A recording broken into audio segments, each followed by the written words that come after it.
তীব্র গ্যাস সংকটে বিপাকে পড়েছেন রাজধানীর বিভিন্ন এলাকার বাসিন্দারা। দিনের বেশিরভাগ সময়ে গ্যাসের চাপ না থাকায় অনেক বাসাবাড়িতে চুলা জ্বলছে না। ফলে পরিবারের নিত্যদিনের রান্নাবান্না নিয়ে চরম দুর্ভোগে পড়েছেন সাধারণ মানুষ।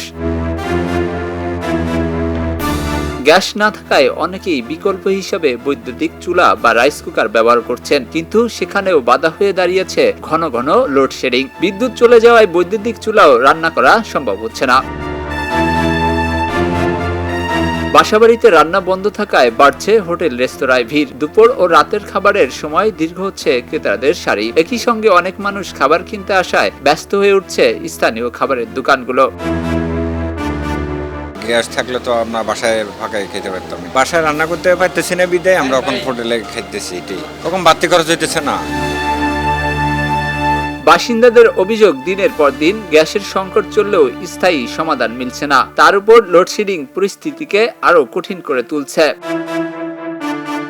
গ্যাস নেই, বিদ্যুৎ নেই, এই দুই সংকটে ঘরের চুলা নিভে যাওয়ায় এখন ভরসা এই হোটেল। আর এতেই ভোগান্তির পাশাপাশি বেড়েছে সংসারের খরচ।